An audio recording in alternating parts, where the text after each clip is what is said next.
a tutti e bentornati su Lernamo. In questo video vi darò alcuni consigli molto utili per smettere di tradurre ogni frase che pensate nella vostra lingua madre e iniziare a parlare italiano in maniera più fluida.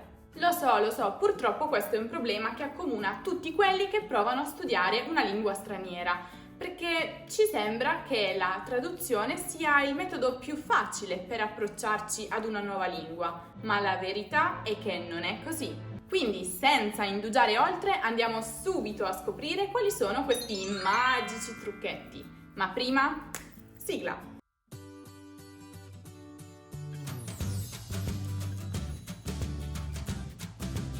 Iniziamo subito. Il primo consiglio è: smetti di tradurre fin dall'inizio. Lo so, se siete dei principianti, ricorrere alla traduzione sarà quasi inevitabile, perché nei primi anni di studio sicuramente questo è il metodo che ci viene insegnato per apprendere i vocaboli.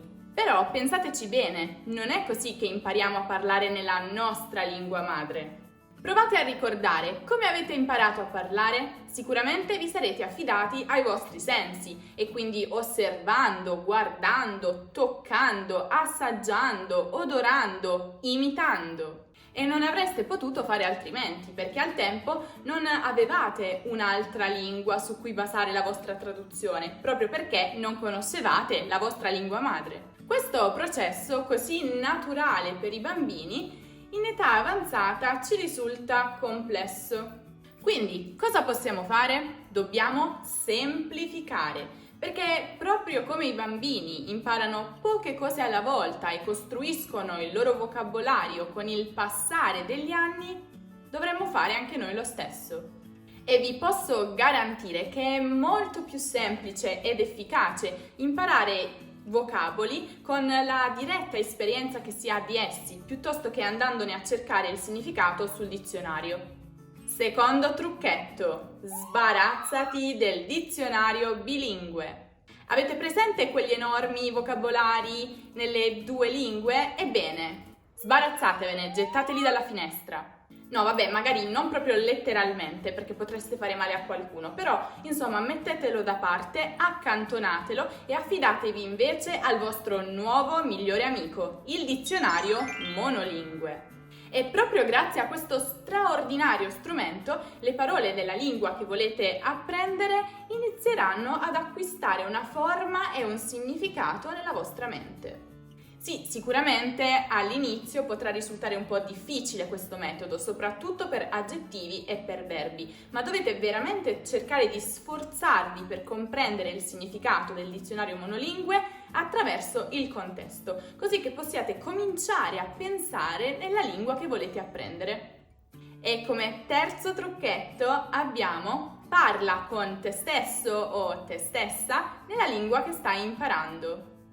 Ok, ammetto che questo può sembrare un po' bizzarro, ma vi garantisco che funziona. Parlare da soli ad alta voce nella lingua che volete apprendere è un esercizio importantissimo per riuscire poi, quando sarete davvero in una conversazione, a pensare più velocemente in quella lingua. Per esempio, mentre state guidando, passeggiando, cucinando, facendo giardinaggio, provate a descrivere le azioni che state compiendo o quello che vedete. Questo vi aiuterà a imparare nuovi vocaboli e a migliorare la coordinazione tra le frasi. Così facendo, e sottolineo ad alta voce, riuscirete addirittura a notare i vostri stessi errori e quindi ad autocorreggervi. È veramente un esercizio utilissimo. E se poi preferite, potete fare anche una vera e propria conversazione con voi stessi davanti allo specchio.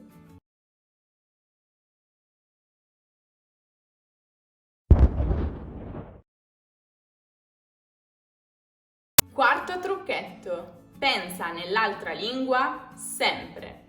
Quando avrete preso dimestichezza parlando da soli a voce alta, potrete anche iniziare a pensare nella lingua che state imparando. Per ovvie ragioni vi consiglio di esercitarvi a parlare a voce alta quando siete da soli in privato. Però quando sarete pronti vi invito a iniziare a pensare sempre nell'altra lingua o, se non sempre, almeno il più spesso possibile. E questo funziona benissimo anche quando siete in pubblico, quindi per esempio in giro con gli amici o ad un ristorante o sull'autobus. Iniziate a pensare, cioè a descrivere nella vostra mente quello che vi circonda o le azioni che state per compiere, così da mettere alla prova il vostro vocabolario, vedere quante parole effettivamente conoscete e in cosa potete migliorare. Quinto trucchetto: immergiti nella lingua. Probabilmente molti di voi preferirebbero immergersi in una piscina piuttosto che in una lingua, ma ancora una volta vi garantisco che è estremamente efficace. Ecco cosa dovete fare. Quando state cucinando o pulendo casa o disegnando o facendo qualsiasi altra attività che non richieda il 100% della vostra attenzione, mettete gli auricolari o no, a seconda delle persone che sono con voi nella casa, e ascoltate qualsiasi cosa nella lingua che state imparando. Mi rendo conto che probabilmente non vi ho detto nulla di rivoluzionario, ma vi garantisco che è molto efficace e che molto spesso ce ne dimentichiamo o peggio lo sottovalutiamo e quindi perdiamo invece un'ottima occasione per imparare cose e parole nuove. Pensate che anche solo ascoltare qualcosa passivamente vi aiuterà a riconoscere e distinguere pronunce e accenti nuovi. Invece, se rendete il vostro ascolto attivo, ancora di più potrete imparare nuove parole o nuove espressioni, nuove formule grammaticali e sicuramente accorgervi di qualche lacuna nel vostro apprendimento. Inoltre potete imparare tante cose nuove di argomenti che ancora non conoscete bene. Ah, e se proprio non avete idea di che cosa ascoltare, vi consiglio di guardare il video sui 5 migliori YouTuber italiani e i 5 migliori podcast italiani. Il link, come sempre, lo trovate qui in alto nella card o giù nella descrizione. Ma ora passiamo al trucchetto finale. Esercitati tutti i giorni.